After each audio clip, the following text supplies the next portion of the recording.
net. The opinions of the individuals during this broadcast are their own, and may not be the opinions of their group or other organizations they may be involved with. All medical advice during our broadcast is not a medical opinion and should be checked with your medical physician. Oh yeah, baby, that's lovely.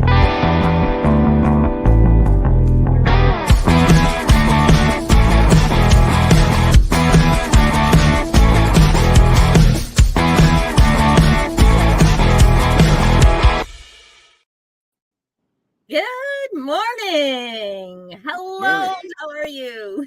I'm doing great. How are you? I'm doing wonderful. It is March 21st here, and welcome to Psychedelics and Cannabis Educational News with Glenn Prentice and myself, Green Irene, today. We are found at the Pace Radio Network and, of course, at cbgtv.com. Today's lineup is really interesting, and I apologize to our audience if it seems a little discombobulated. I don't normally do the lineup. Al does. It's perfect. It's perfect. Okay. We got some great stories. We really do, don't we? Yeah. All right. Well, what do you say we get started right away? Would you like to? Sounds good to me. All righty. So I guess I got to pop this up to the stage, don't I? There we go. Our first story of the day is Congressman tears into top Biden official over politically damaging lack of marijuana reform progress, urging the White House to follow through. A Democratic congressman laid into top Biden administration official on Wednesday over the political malpractice that is the president's failure to end cannabis prohibition. The top federal health official promised to deliver that message to the White House, but also deferred responsibility for delays in an ongoing review into cannabis scheduling status to the Drug Enforcement Administration. Representative Earl Blumhauer, who's a Democrat from Oregon, is the founding co-chair of the Congressional Cannabis Caucus, didn't pull any punches at the White House Ways and Means Committee hearing with the U.S. District of Health and Human Services Secretary Xavier Becerra. Yeah, I'm going to assume it's Becerra. The retiring congressman cited remarks from the Vice President Kamala Harris last week, where she expressed frustration with how long it is taking to complete the cannabis scheduling review that President Joe Biden directed in 2022, and urged the DEA to move as quickly as possible, and said, she's right. I think it's borders on political malpractice and beyond. This is an area that just breaks my heart, Blumhauer said, adding that he's frustrated with the lack of progress implementing a cannabis research bill that he championed, that Biden signed. Signed the law back in late 2022. And we're still waiting, Mr. Secretary. This is an area that is profoundly affecting millions of people in the United States, he said. We are denying opportunities for research that almost everybody agrees could be transformative, and we're not in the forefront of this research. Never have been. There's no excuse for not being in the forefront for something that is now legal for 97% of the American public, and where people have a chance to vote, they vote to change the policies, Blumhauer said. I am hopeful that we can see some action following through on the legislation I passed, but more importantly, on the things that the American people want. Wow. The congressman said it's not just a disservice to the public, but it's politically damaging to the administration that cannabis laws have not changed. I would hope that you could work with us to be able to break the log jam, make the progress that American people demand, and things that we could do in a matter of months. We've been dancing around this for as long as I've been in Congress, and I've been talking to you throughout your tenure.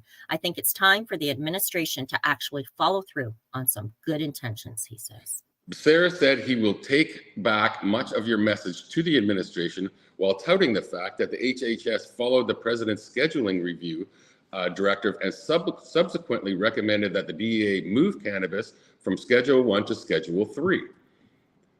That was quite a while ago. We delivered. Really Sorry, go ahead. No, I was just going to say it really was. That was quite some time back. It seems to take a long, long time as soon as the government's involved with anything. We finished our work last year, and we submitted, as we are required by law, our findings based on the science, he said. We don't get to make the final call. That's left to the DEA to make. And when it comes to cannabis, the president asked me to do something. We did it. But I will take back the message to the administration where you stand. And Blumhauer has also pressed the DEA to go further than rescheduling and fully remove cannabis from the Controlled Substances Act. Then emphasize that we are missing an opportunity for the American people by not acting on bolder reform. And he's definitely right. Oh, he certainly is. He goes on to say, frankly, if I were the president and may be interested in young people voting for me, being identified with change and reform, I think somebody ought to light a fire somewhere, he says, as the secretary chuckled in seeming recognition of that political reality. There's no excuse to continue dragging our feet on these formalities. The evidence is clear. The public wants it. There are millions of people who demand the products, and we are damaging a whole new sector of economy. I think there ought to be a sense of urgency to fix this so the vice president isn't confused. And while the vice president conveyed her frustration with the timing of the scheduling review during public remarks last week, she went on to say during a closed-door roundtable with presidential cannabis pardon recipients that we need to legalize cannabis scheduling as a message shift as the administration leans into the popularity of cannabis reform ahead of the November election. And Becerra, for his part, has faced cannabis questions from lawmakers on both sides of the reform debate in recent days. Yeah, earlier on Wednesday, for example, he again defended his department's recommendation to reschedule cannabis against Republican criticism, while pointing out that the incremental move would not decriminalize cannabis, despite the president's campaign pledges to do so. The secretary also deferred to the Food and Drug Administration on the science justifying its rescheduling recommendation to DEA during a Senate Finance Committee hearing last week. Wow. So, you know, what I'm getting from these guys, Glenn, and tell me if you sense the same, is they are really trying. They're saying, you know, this has to be done. You've got to see it. How long are you going to drag your feet on this subject? There's always been opposition to legalizing or even removing it from Schedule 1, but I see the opposition falling. Every week, every month, there's less and less opposition to it, and more people, including Republicans, and not all of them, but including Republicans, that realize that they've made a mistake for the last 30, 40 years, even putting it on Schedule 1. So, yes. I mean, we're seeing change. It's just incrementally slow. It is. It's very slow. And for those who are in places like Indiana, for example, or is Arizona as well, isn't it illegal? So, I mean, in people like I have a client right now in Indiana, and they're just praying because they can't keep leaving state, you know? And so, even when they do, they get arrested coming back, you know, things right. Like, it's crazy. It is. It's absolutely absurd. Well, on that note, let's see what else is going on stateside. Our next story. Oh, and I somehow managed to lose my screen. My apologies. Let's pull that up. Our next story goes into also in the U.S., but speaks on New York specifically. Jeanette Moy will oversee repair of New York's broken legal cannabis rollout. Oh, that's interesting. Governor Kathy Hochul this week took charge of New York's troubled recreational cannabis rollout, appointing one of her top commissioners to temporarily oversee the processes. Hochul asked Jeanette Moy, the commissioner of the state's Office of General Services, to overhaul the state's Office of Cannabis Management, or OCM, which is widely viewed as having botched the transition to adult recreational cannabis sales. Moy also will be looking at whether an alleged incident of retaliation by an agency official against a cannabis business owner is part of a larger pattern. Oh, interesting. Mm-hmm. New York legalized recreational cannabis in 2021. And by the end of 2023, just 24 dispensaries were open out of a target of more than 150. Yeah, it does sound like there's some blockading there, eh? Yeah. Moy said... go ahead. Moy said her top priority is to plow through the backlog of applications to get the legal stores open faster. I think all of us want this to be successful, Moy said. The delays stem from bureaucratic issues, including a poorly functioning online application process. Additionally, a lawsuit last August stalled for months the issuance of licenses for those who were adversely affected by the decades-long prohibition on cannabis. And that was the U.S.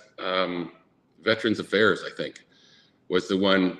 They said the veterans should have the first crack at the licenses, but they're trying to issue licenses to people who have been affected, people who have been arrested for cannabis possession and things like that.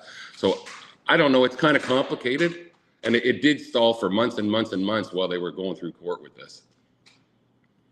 Yeah, and I think something similar sort of happened here, where we're trying to figure out what to do about these previous charges prior to legalization, right?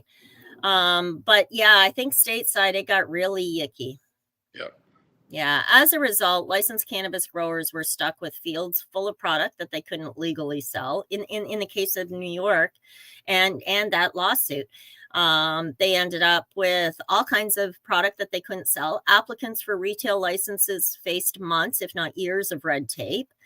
Moy said the experience also needs to be streamlined and more transparent for applicants. She goes on to say, are there ways that we can cut through some of the red tape that exists? And even the basics of customer service, making sure that an applicant has better clarity as to how long it's going to take in order to get that license approval. Moy says the stakes are very high. Some of them have been waiting for quite some time in order to get their businesses up and running, she said. I'm hoping in the next few weeks we'll be able to have a very solid plan and a way to move forward.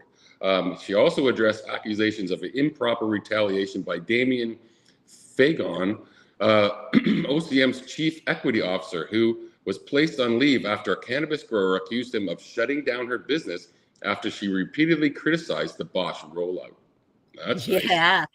So we've got a power tripping egomaniac preventing like these licensing from the sounds of it. Yeah. Eh? So the publication Cannabis Insider first reported that news. Moy said she's not involved in that investigation, but she said she will be trying to determine whether that was an isolated incident or part of a larger pattern. If there is something that is systemic, then we will absolutely address it, Moy said. If there are bad actors, we will absolutely address it. And she wouldn't say whether anyone at OCM needs to be replaced, but she said that is on the table. The commissioner said that she's also examining whether the state's laws need to be changed or strengthened to shutter the hundreds of illegal cannabis shops that have flourished while the legal retail rollout floundered. Moy will oversee the cannabis agency for at least 30 days and report back to Hochul with recommendations for change. She will also set specific 3-month and 6-month goals to get it back on track. Sounds to me like she's really trying. She says, we're going to find a path and we're going to fix it. In a statement that was related to the governor's announcement on Monday, OCM Executive Director Chris Alexander said, we have built a cannabis market based on equity, and there is a lot to be proud of. He acknowledged there's room for improvement, and he owed to the operators across the supply chain and consumers alike who are looking for more access and opportunity in our budding regulated market, he said. They also had something that I loved in the summer they did down there. They allowed some retailers, I guess they would have been, to open up at farmers markets. And I thought that was a great combination, you know, cannabis at a farmer's market, which kind of fits both sides to me. Oh, absolutely. I mean, I would love to see cannabis at our local market. I mean, wouldn't you? And raw cannabis is such a nutritional supplement. It's a superfood. You cannot get high from ingesting raw cannabis, but you can get healthy. And maybe that's part of what our government's afraid of. They don't want us getting healthy. No money in health, or in us being healthy. There's money in health. There's no money in us being healthy. Exactly. There isn't. I mean, and that's why so many people say now it's what do they say? I think I heard you say it in one of your posts one time. It's wealth care, not health care. It definitely is. It definitely is. Yeah. Which is kind of disturbing when you think about it. That's why I always say we are the first line of defense when it comes to our health and wellness. All right. But knowledge, that's a big problem because they prevent us from having this knowledge for decades. You know, like you said before, you were taught, everything was evil. They were all evil. And that's what they taught us in school, right? We didn't know till later in life that it was all BS. That's right. That's right. I mean, we were conditioned to be afraid of it. I know I certainly was. And, the misinformation that was available, and there's still a lot of misinformation. And I think it's that misinformation or the missing information that is still supporting that stigma or that archaic attitude. And Definitely. so, like you say, information, it empowers people, let's get educated on the subject. Let's move on to our next story. And this says cannabis industry wants rules. Let me try that again. The cannabis industry wants rules loosened on joint in-store promotions. So this is just another way, because of that conditioning, that they have gone, oh, okay, well, we'll let you sell it, but you can't promote it. It's such bullshit. So, like when you walk into the liquor store and they have huge displays and people giving you a sample of something, right? Exactly. Well, and somebody was pointing out recently that you can walk into a liquor store. You can walk through all the aisles back in the day when they had the little testers. It's not till you get to the till before they ask you for ID. Yep. Now, True. with cannabis being a safe substance, alcohol destroys your liver, it destroys your skin cells, it's poison to our physiology. Whereas cannabis supports proper cellular growth. It helps to heal damage, but there you better ask for ID right at the door. And don't you dare step 1 foot inside. Because you can't see what's in there. It's like, I don't know, it's taboo. It's a bad thing. Mm-hmm. It's like I'm sorry, maybe it's the wrong metaphor, but I remember video stores with all the adult movies in a separate room, and there was a big sign out there, you had to be 18 to go into that room, right? Yeah. That's the kind of what I think they think of cannabis like. Right, it is. It's almost like it's like a dirty little secret. Keep it in the closet, and it's not. And thanks to people like yourself and Al Graham, and everybody here at CBG TV, everybody here at Pace. I mean, we are really out there pounding the pavement, saying, "Yeah, I know your opinion. It's okay. Well, why do you think that? You know what? That's a wrong." And to be able to help, to share that information, to talk, to chat, to open up eyes, and I think that's a big part of it. So these guys at the store, they're saying, you know what? We want some of these rules loosened when it comes to promotion, because weed is weed is weed. Yep. And we have to be able to differentiate ourselves. Me as a grower wants to differentiate myself compared to Joe Blow that does growing, even though we both have grape ape, So, so that's let's take a look at this story then, shall we? Sure.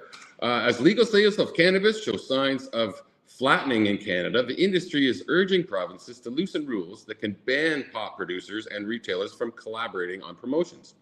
Nearly all provinces currently prohibit direct financial relationships between licensed producers and retailers, effectively barring retail outlets from offering special prices or holding joint in-store promotional events to highlight particular cannabis brands. Yeah, after 5 straight years of growth following legalization, official Canadian figures show legal sales of cannabis plateaued in 2023, and the industry's economic output shrunk. Big pot companies laid off workers, and smaller ones folded or entered bankruptcy protection. Companies involved in the weed sector are looking for ways to woo more customers away from the illicit side of the market, and argue in-store promotions to build brand awareness would help. And if you think about how the alcohol industry works, as we were talking about, most people that walk into a liquor store typically know that they want to buy when they walk in. Whereas in cannabis retail stores, that isn't the same, said Shakur Tayabawi, CEO of the Independent Retail Cannabis Collective, which represents more than 70 members across Canada. And consumers aren't necessarily quite familiar with what brands are out there, or what they like or what they want to try, Taya Bali said in an interview. We need to get people more aware of what the legal brands are, because that helps to combat the illicit market. While the Federal Cannabis Act sets down the overall laws about weed advertising, the provinces have the power to bring in additional rules about what's permitted in retail shops. In all provinces except Saskatchewan, retailers and producers are barred from collaborating on promotions by rules that ban direct financial relationships, unless the retailer is owned by the licensed producer. Ontario's regulations explicitly prohibit retailers from accepting any payments from producers for in-store or online advertising, promotions, preferential shelf space, specialized display materials, or any gifts or incentive that fall under the definition of an inducement.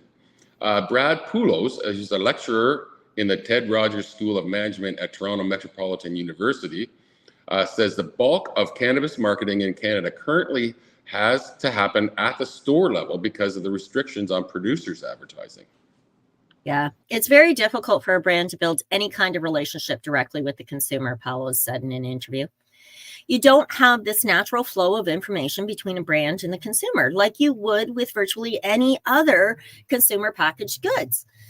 Industry insiders say that the lack of brand awareness results in many consumers basing their purchasing decisions solely on price and the amount of THC, the chemical compound in cannabis that delivers the high. Do you know, I have to interrupt here for a moment, Glenn. I myself have visited many dispensaries. I have the bank receipts to prove it, unfortunately. But I've tried over 1,500 strains of cannabis, and a large portion of that comes from the legal market. I will go into the dispensary and say, look, I'm Green Irene. I'm doing reviews and judging, and I want, what have you got? What would you recommend today? What would you promote as the best thing? And I always get the same answer. Oh, well, I can't really recommend anything. What exactly are you looking for? Are you looking for high THC? Are you looking for, you know, and then they say, oh, well, we just got this. It's so difficult for a bud tender in the position to actually provide client care or consumer attention. The restrictions are so ridiculous. Now, in addition to that being adding to that equation, because I'm in the stores, I hear other I want to say patients. I don't mean patients. I hear other Customers. Thank you.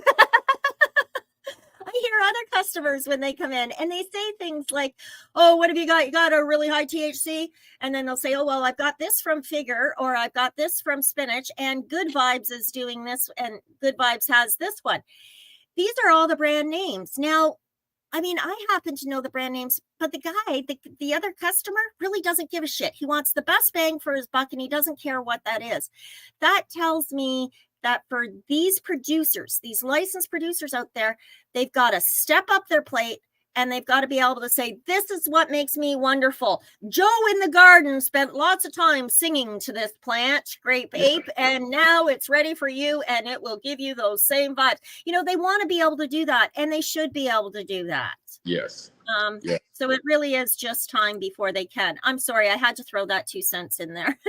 Plus, I fully agree with what you're saying, what you said, and I also I have a problem with the legal market because I don't necessarily smoke cannabis, right? I use I use concentrates, right? And I didn't know anything about concentrates, and in the public stores, they can't tell you anything about anything, and they don't even sell what I use.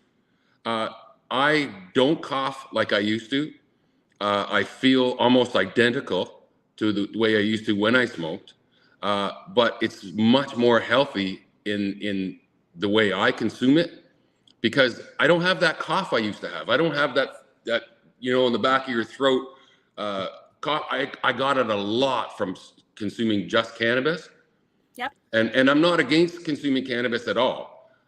It's just that this works better for me, and I would never ever have found it without being part of PACE and without shopping on reserve. Right. You know, Right. so I think they have to open up things so people can know what's out there and what's best for them.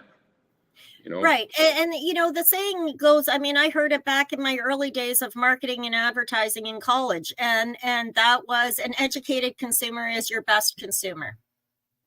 Right? Definitely is.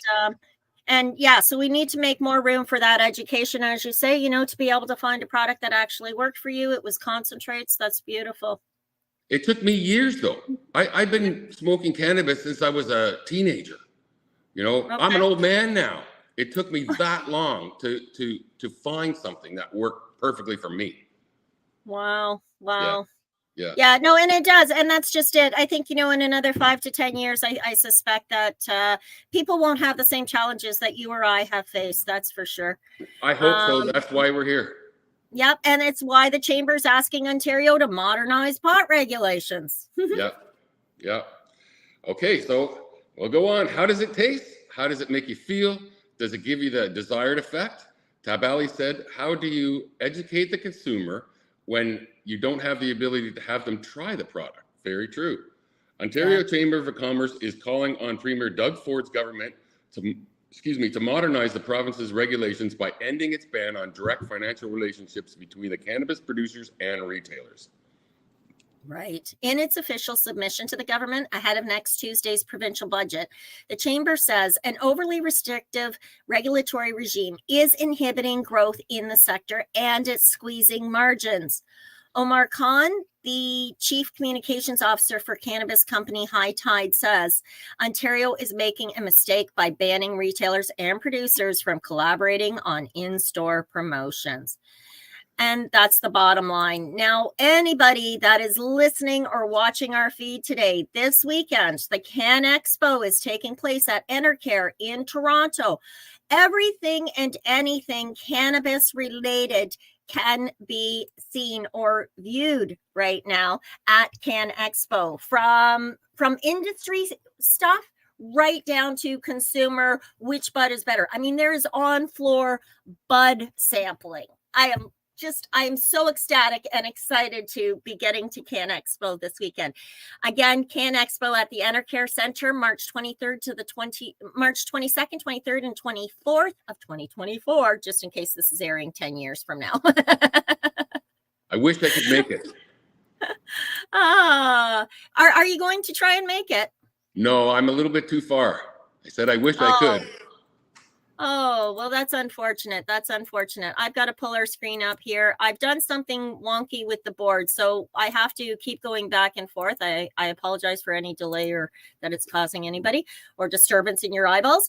On that note, I think what we can do is probably get to our next story, which tells us what people are doing. It is a survey of 72% of Canadian cannabis consumers buy from legal sources. Isn't that interesting? Let's take a peek at that, shall we? Almost 3/4 of legal cannabis consumers, 71.7%, in Canada say they purchase products exclusively from the regulated marketplace, according to national survey published on March 18th. Recipients listed the primary reasons for their decision to utilize the legal market. 38% said they buy legal due to concerns about product safety. 16.9% said the legal market was more convenient, and 12.9% said they wanted to follow the law. I'm sorry, but those statistics just blow me away. Less than 20%, less than 1/5 of the people surveyed are interested in following the law. They really just don't give a shit. It's more about convenience and about product safety. Yeah, and I buy my products almost exclusively on reserve. Yeah, I purchase a lot from reserve. I also historically have had a lot of different patients who grow, and I provide them with the clones. They would do the growing. Unfortunately, many of those patients have passed in the last couple of years. But they would grow, and I would get a little bit of the harvest in sharing from sharing the clone just to get them started. But most of my purchases are done on reserve, and I very strongly and firmly believe that everybody, for as long as we have the legal right to do so should grow their own, even if you're not going to use the bud, even if you don't get any flower on your plant, which is almost impossible because it's a weed. But the point is, while it's legal, exercise your rights to grow your own before they're taken away. If you don't exercise it, you will lose it. And so I very strongly suggest that to everybody all the time. And if you're going into the legal stores, know what to expect into the legal dispensaries. Again, on reserve, reservation dispensaries are legal. They are under a different kind of regulation than what dispensaries off reserve are. But that's stuff you can learn when you go in and ask questions even. Let's move on with our story so we can cut to break. This survey found that most commonly used product types in the previous year are dried cannabis flower, followed by infused edibles. That surprised me to see 57%, a little over 57% for infused edibles. Notably, cannabis vape pens and cartridges were more popular among younger cannabis consumers, while infused topicals and oral cannabis oils were more popular among older consumers. The pollsters wrote, among consumers aged 25 or older, cannabis flower products were more commonly used by men than women. Additionally, the survey found that more than 1/3 of the people aged 18 to 24 and 25 to 44 reported having used cannabis at least once in 12 months leading up to the survey, compared to just 15.5% of adults aged 45 plus. Canada legalized adult use cannabis in 2018. It was one of the very first countries in the world to undo cannabis prohibition at the federal level. According to a recent report, licensed cannabis companies in Canada have destroyed 3.7 million pounds of cannabis since the legal market launched, largely due to the products being too old or low quality. And overproduction. Okay, so I have consumed a significant amount of cannabis from the from the dispensaries, obviously, right? 1,500 strains, that's a lot to proud toad under my belt. But that being said, I can honestly say I have had 2 exceptionally bad experiences.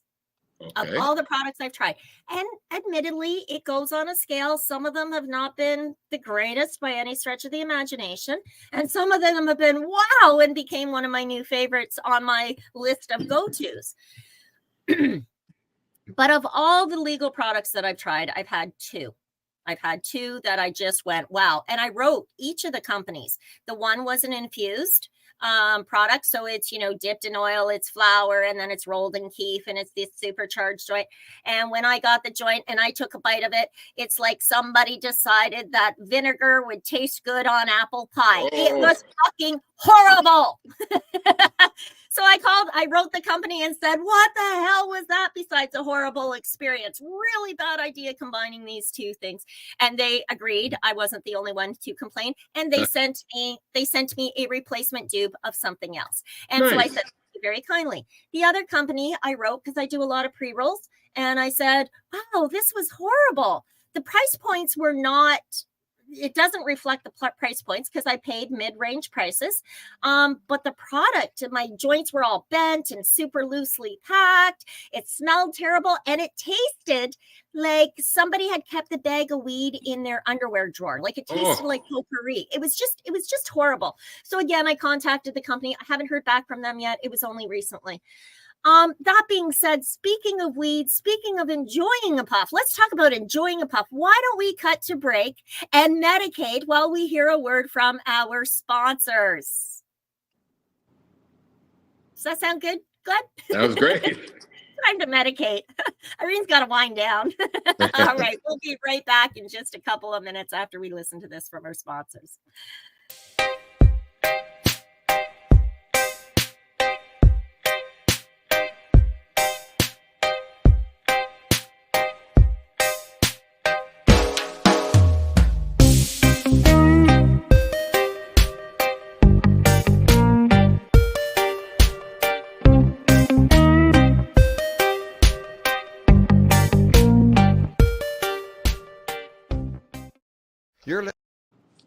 You're listening to the Pace Radio Network here at paceradio.net. Limestone City Hydroponics is Kingston, Ontario's hydroponics shop. Take your growing to the next level and create the optimal environment with a tent kit, or maximize your yield with an ebb and flow flood table kit. Either way, Limestone City Hydroponics has more sizes and options to fit your needs. Are you looking for the power of the sun that adapts to your budget? Then look no further, as they have professional grow lighting. They have indoor grow systems that are easy and cost effective, with many options to fit your living space and lifestyle. Cultivate your growing potential. We have everything you need to succeed. And if you can't make it to the store, they offer local delivery to the greater Kingston area. Remember, when you're looking for experts to help you grow, then look no further than the locally owned Limestone City Hydroponics, 105 Sunderland Drive in Kingston, Ontario. Call them at 613-548-0420. Are you looking to get your medical cannabis grow license? Limestone City Hydroponics can help patients through the process of obtaining their license to grow medical cannabis.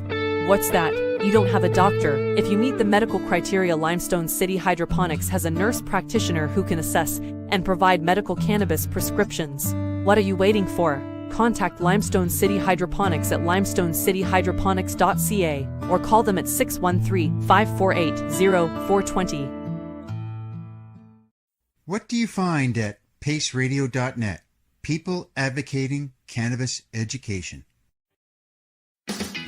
Enjoy the buzz of legalization with Campbellford Lifestyle Shop. From lights to plant nutrients, books, consumption accessories, and more, we've got all your basics to grow or consume cannabis. Visit our info center or take a look at our piercing services and body jewelry, now available in-store through Campbellford Lifestyle Shop, 17 Bridge Street West, Campbellford. Cannabis edibles are an effective way to manage pain and other ailments, especially when you deal with your trusted partner, Legacy 420, in Tyendinaga Mohawk territory. You see, we lab test every product on site to ensure proper dosage every time, which is critical when consuming cannabis edibles. All Legacy 420 edibles are made by our classically trained baker and chocolatier, and we also have super tasty vegan options. Our baker has been in the industry for 25 years. She's also a chocolatier. Everything from savory to sweet, your chocolate bars, brownies, butter tarts, you name it, we make it. Talk to our knowledgeable Cannatex about our incredible variety available. Give your trusted partners a call. Legacy 420 out on your road.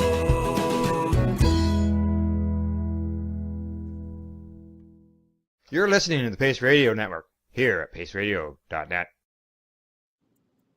And we're back. How you doing, Glenn? I'm still here.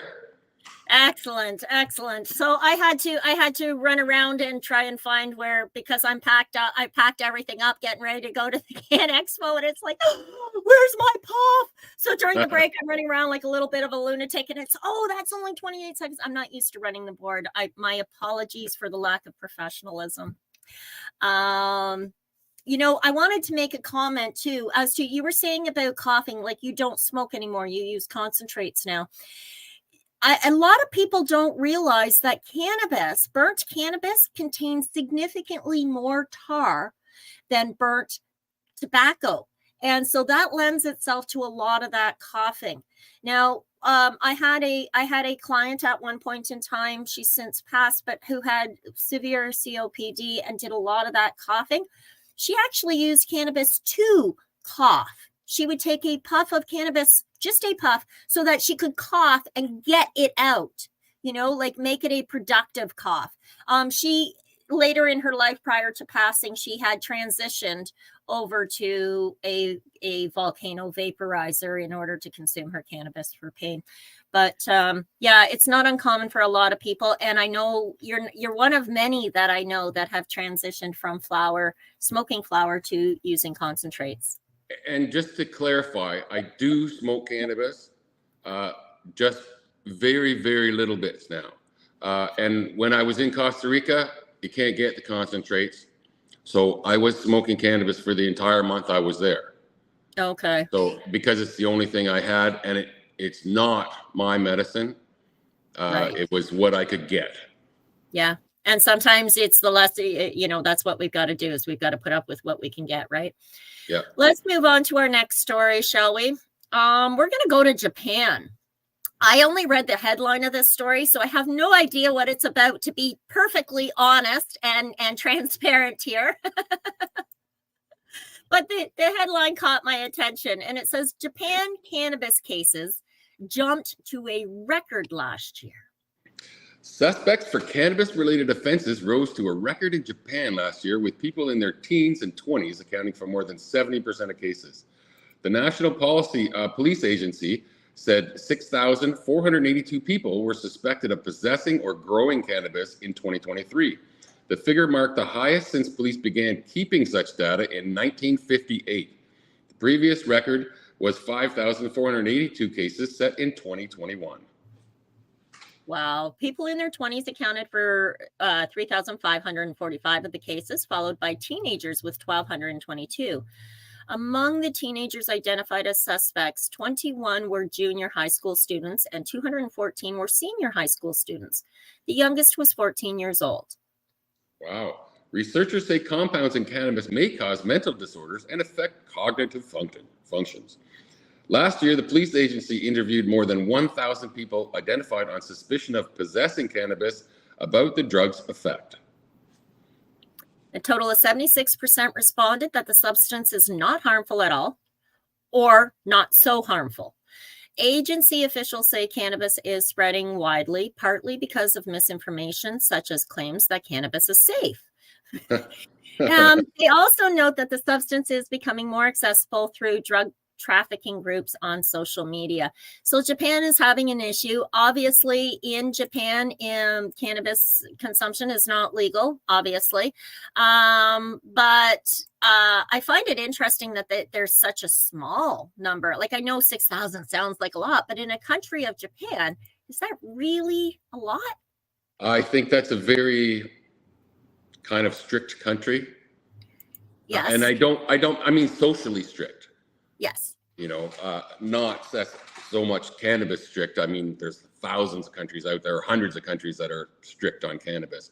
But obviously it's changing. So more people are getting arrested, and that's what causes change. Those people that get arrested are all talking to their friends. They're talking to their relatives. They're talking to court people and lawyers, just like we did here before it was legal. That's right. It will change. It's just slow, like every government. And Japan is a very, very disciplined country. I guess there's not much more to say. So let's move on, shall we? Let's go to Germany. Let's see what's happening in Germany, shall we? Top German officials commit to marijuana legalization law changes ahead of key vote to avoid implementation delay. That was a mouthful. Yeah. Germany may avoid a scenario where cannabis legalization is delayed, as advocates have worried in recent weeks. The top cabinet's official pledging to make certain changes to the legislation passed by Parliament in hopes of averting a mediation committee referral. While the Bundestag passed the cannabis legalization bill last month, there's still been an expectation that the Bundesrat, a body known as the Federal Council that represents individual German states, would vote to recommend the committee referral during a meeting scheduled for Friday, which would push back the implementation by 6 months from April to October. Hey, to prevent that delay, Health Minister Karl Lauterbach, who has for months been the government's lead on the cannabis plan, has proposed a protocol declaration to the Federal Council ahead of the vote that aims to address members' outstanding concerns about issues such as youth prevention, reduced cultivation canopy sizes, and zoning requirements for the social clubs that would and could eventually distribute cannabis to adults.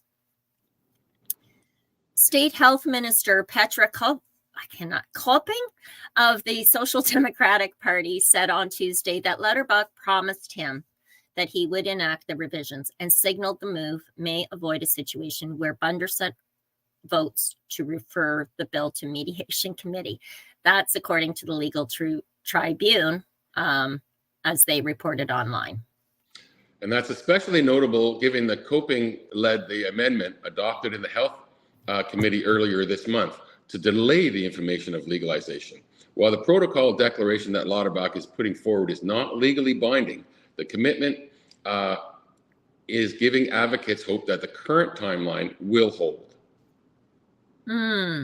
There's also an agreement to give state regulators additional flexibility with respect to monitoring cannabis social clubs. He says that, you know, we are in very constructive discussions, said Kirsten Kappert-Goff of the Green Party. And that's based on the translation. And meanwhile, Transport Minister Volker Wissing of the Free Democratic Party is calling on another change to the law by relaxing the zero-tolerance THC limit for impaired driving. The Bundesrat previously tried to block the proposed reform in September, but ultimately failed. Yeah, last month's floor vote in Bundestag came weeks after leaders of the coalition government announced that they'd reach a final agreement on the legalization bill, resolving outstanding concerns, primarily from the SPD. A final Bundestag vote on legalization bill that was initially planned in December was ultimately called off amid concerns from the SPD leaders. And lawmakers had already delayed their first debate on the legislation, which was ultimately held in October, ostensibly due to conflict in Israel and Palestine.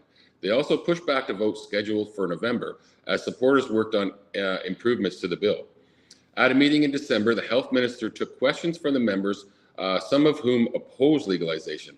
At several points, he pushed back against lawmakers who suggested that legalization would send the wrong message to youth and lead to increased underage consumption, saying their arguments misrepresented the legislation. I've heard this same crap from every place that tries to do this, and they say the same thing, and it's all BS. You know what? Exactly. It just goes on and on. We're just going to scroll to the bottom here and you know, sum it up. Officials are eventually planning to introduce a complementary second measure that would establish a pilot programs for commercial sales in cities throughout the country. And that legislation is expected to be unveiled after it's submitted to the European Commission for review. Now, it fascinates me that, yeah, like you say, Glenn, it's the same thing over and over and over again. Come on, guys, pay attention to what's going on around the world. And, you know, yeah. Yeah, you have to watch these things, and it's not just cannabis. It's always, they use the same thing. It's about your kids. We're trying to save your kids. We're kids. It's always the same thing. They always use the same thing. There's not a problem with your kids. Your kids aren't, 12-year-olds aren't going out there and buying cannabis in this market. Nobody's selling it to them. And if they are selling it to them, arrest the fuckers. Oh, excuse me. I'm sorry. You're right. You know, you're right. It makes me fume because I see the same thing said over and over, country after country after country, state, province. It just doesn't matter. They use the same crap. Yep. Scare them, and we can get what we want. I would sooner my 12-year-old grandson stumble onto a bag of weed than onto a bottle of rye. I'm with you 100%. I have seen some nasty crap happen to drunk people and caused by themselves and caused by others too. I don't see that with cannabis. I never have. The combination can be really bad if you're drunk and smoking, but cannabis by itself, I have never seen anybody go off the deep end. I've never seen anybody start a fight. You know, not that it's never happened. I have never seen it. I'm almost 60 years old. And I've been around this stuff for my whole life. Yeah, there you go. There, see? Yeah, and that's just it. I remember when I opened up the cafe in Penetang, this was prior to legalization. Legalization meant I had to close my doors. But anyway, I had just opened up the cafe, and one of the elderly, small puritanical town, one of the elderly neighbors came in and said, so I guess we can expect to see a lot of stupid people stumbling out of here on a regular basis. And I smiled at her. I expected the confrontation. I smiled at her and I said, oh no, honey, that's from the bar up the hill. This is where they'll come out with a smile on their face, relaxed, and probably even wish you a good day. Yep. Well, she actually ended up becoming one of my best customers. She loved coming in and getting the information. She learned how to make her own topicals and helped alleviate both hers and her husband's arthritic pains, aches and pains, you know, and what have they a better did? final years. They went back to wherever they lived, and they talked to their friends who are their same age about their experiences, and they changed their minds too. Information is power, and you are absolutely right. She was, again, small town, puritanical town. There was 3 ways to get a message out. There was telephone, telegraph, and telecora. Oh, God rest her soul. She was a beautiful woman. All right, let's move on to our next story, which comes to us from Winnipeg. And this one, the headline caught your attention. There is a staff at a pair of Winnipeg convenience stores busted after allegedly selling illegal cigarettes, cannabis. Winnipeg police have made 4 arrests after they say staff at a pair of convenience stores were selling illegal tobacco and cannabis products. It was back in November when the officers said they were made aware of the issue.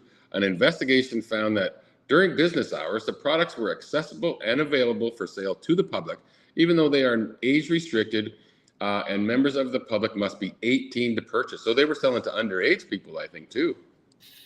Ooh.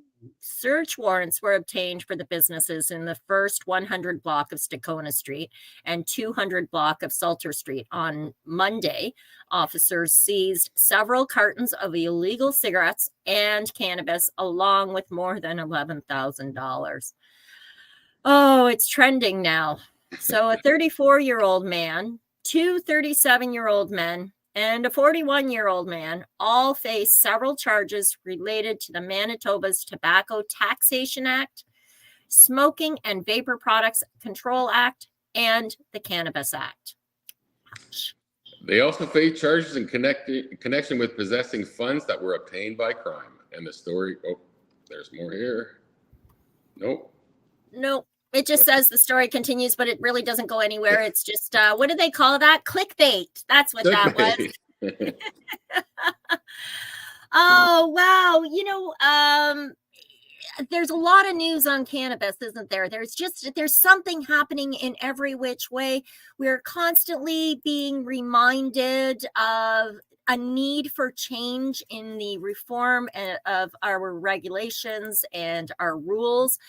And yet at the same time, we've got assholes out there, you know, the snake oil salesmen that are out there trying to pilfer that extra buck, that greedy, gluttonous, gross, disgusting. I mean, it always makes me feel slimy, you know, when I read those stories, because they really fuck it up for the rest of us who are trying to make a real dollar out here, who are trying to make a real industry of cannabis, to do things right, not just for ourselves today, because let's face it, we all want to eat and we all want to get that little tap on the back that says thank you for all the hard work you put in, right? We want recognition for our efforts, but realistically we are working for 7 generations from now. So, you know, in 10 years, a decade or 2 decades from now, they can look back and say, peace, you know, thank you for just like we do with the hippies from the 60s from Woodstock, you know, I right away, peace, thank you. We wouldn't be doing this show without that. Exactly. So slow and steady wins the race. Take your time, do it right, and keep face, you know, maintain that that respect for this plant, for the growing industry. Okay. So now I'm all done yipping about cannabis. Let's talk psychedelics, Glenn. As you know, this is not my strong suit. I know very, very little about this stuff, but it's always in the news now. And we are psychedelics and cannabis education and news. All right. So let's move to our next story. Did I get it up? Let's just see. Sorry, my eyeballs are playing tricks on me today. And here it is. It says there is a study that finds natural psychedelic mushrooms produce enhanced effects compared to synthesized psilocybin, suggesting the entourage effect. Go figure. Debunk it, eh? A new study suggests that the use of full spectrum psychedelic mushroom extract has a more powerful effect than chemically synthesized psilocybin alone, which could have implications for psychedelic-assisted therapy.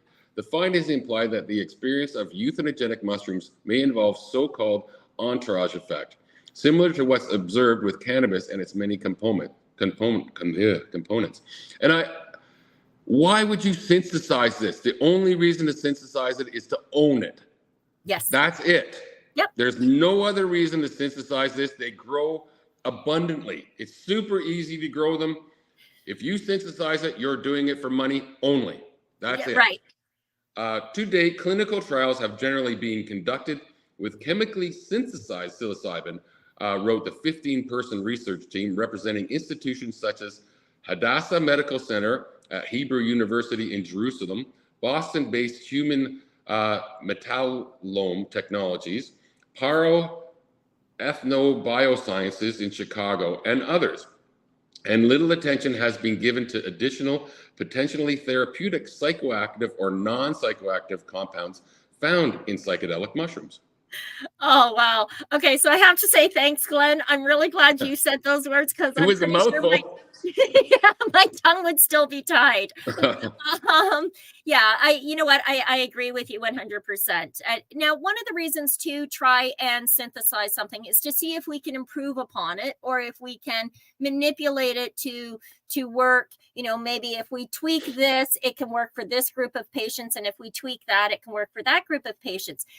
That would be the only justifiable reason in my brain for them to try and synthesize this. However, once again, Mother Nature steps in and says, step down, bitch. Who the hell do you think you are? I got this. Yep. The findings, they say, indicate full spectrum psychedelic mushroom extract has a more potent and prolonged effect on synaptic plasticity. I just finished reading a couple of studies on the synaptic plasticity in combination with the psychoactives. Absolutely amazing, just phenomenal.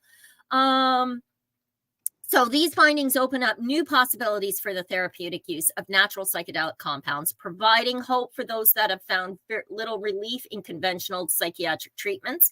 That's according to Hebrew University in a press release. They added that the study suggests that psilocybin-containing mushroom extract may offer unique therapeutic effects that are not achievable with psilocybin alone. And it not only underscores the superiority of extracts with diverse compounds, the release says, but also highlights the feasibility of incorporating them into Western medicine. Yes, I'm pretty sure that was the same study I read. To conduct the study published late last month in the journal Molecular Psychology, researchers injected adult male mice with either synthesized psilocybin or a full spectrum mushroom extract that contained not only psilocybin, but also psilocin, norpillicin, biocystin, norobaxistin, and arogenicin. They also examined behavior in the mice, such as head twitch response, as well as samples of dissected brain tissue. Effects were measured at 3 days and 11 days after treatment.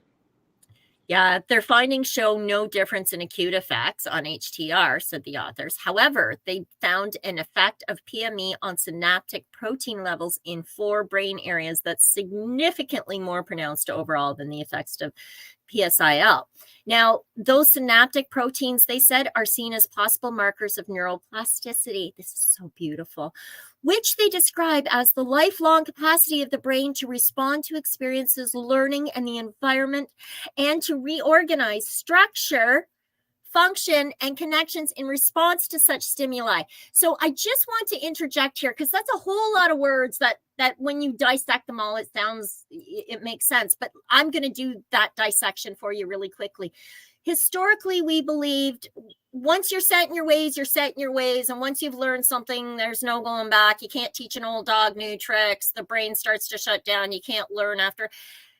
All these recent studies, especially most of the neural studies, are showing that our brain has plasticity. It can grow new cells. It can grow new pathways. It can light up new regions of the brain. Mushrooms, psilocybin is really aiding in that discovery. which means for our Alzheimer's patients, Parkinson's, dementia, Korsakoff. I mean, all of these neural brain disorders. I mean, coma patients, car accident, head trauma injuries. Psilocybin can help relight up those neural pathways, and neurons that fire together wire together, which means once you've done something a couple of times and your brain has figured out how to do that with ease, it will do it that way always, unless you change the pattern. All right, I digress. My apologies. No problem. I understand it more now. Okay, cool. That's awesome. So the effects also believed to be central to the function of psychedelics in therapy. So yes, same idea. Go ahead. 11 days after treatment, the new study says the effect of the full spectrum mushroom extract on metabolic parameters in the prefrontal cortex is clearly defined from the PSIL, suggesting a discernibly different and quantitatively stronger therapeutic mechanism. The stronger effect of PME was highlighted by the results of the nested analysis of variance, which takes into account the effect of the treatments on each of the synaptic proteins over 4 brain areas. It continues and showed that the extract increased all 4 synaptic proteins, while PSIL increased only 2 of them. Wow. Yeah, it's just crazy. So this is quite a long article, Glenn, and I see that we've run out of time. That's why they call me Canna Talk. Canna Talk much? So, we're at the end of our show. I'm just going to scooch right down to the summation here and say that in the end, scientists last year also discovered previously unidentified cannabis compounds called flavorants that they believe are, so also known as flavonoids, that they believe are responsible for the unique aromas of different varieties of cannabis. Previously, many had thought terpenes alone were responsible for the various smells produced by the plant. Those who believe that hadn't read most, I read a lot of, and why can't I think of Dr. Ethan Russo's work.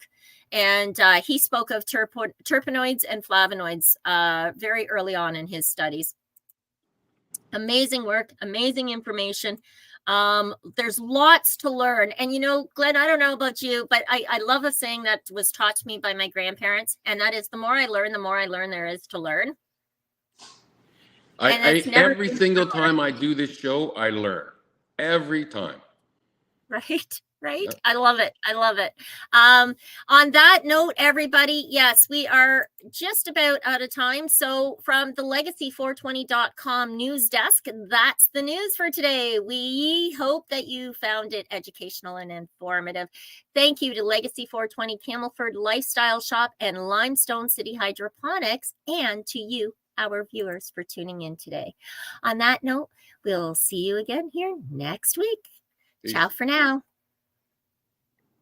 You're listening to the Pace Radio Network, here at paceradio.net. The opinions of the individuals during this broadcast are their own, and may not be the opinions of their group or other organizations they may be involved with. All medical advice during our broadcast is not a medical opinion and should be checked with your medical physician. When you have a pain that's reached its peak, Legacy 420, it's so unique. If organic cannabis is what you seek, here's your trusted partner 7 days a week. Suppository salves, vapes and drops, topicals, edibles, infused pop. Just when life seems like it ain't easy, at Legacy 420, enjoy a pop freezy. Lab tested products, make them the GOAT. Legacy 420 out on your road. Legacy 420 in Tyendinaga Mohawk territory. Indigenous organic cannabis at its finest. Enjoy the buzz of legalization with Campbellford Lifestyle Shop. From lights to plant nutrients, books, consumption accessories, and more, we've got all your basics to grow or consume cannabis. Visit our info center or take a look at our piercing services and body jewelry, now available in-store through Campbellford Lifestyle Shop, 17 Bridge Street West, Campbellford. Limestone City Hydroponics is Kingston, Ontario's hydroponics shop. Take your growing to the next level and create the optimal environment with a tent kit, or maximize your yield with an ebb and flow flood table kit. Either way, Limestone City Hydroponics has more sizes and options to fit your needs. Are you looking for the power of the sun that adapts to your budget? Then look no further, as they have professional grow lighting. They have indoor grow systems that are easy and cost effective, with many options to fit your living space and lifestyle. Cultivate your growing potential. We have everything you need to succeed. And if you can't make it to the store, they offer local delivery to the greater Kingston area. Remember, when you're looking for experts to help you grow, then look no further than the locally owned Limestone City Hydroponics, 105 Sunderland Drive in Kingston, Ontario. Call them at 613-548-0420. We are people advocating cannabis education here at paceradio.net.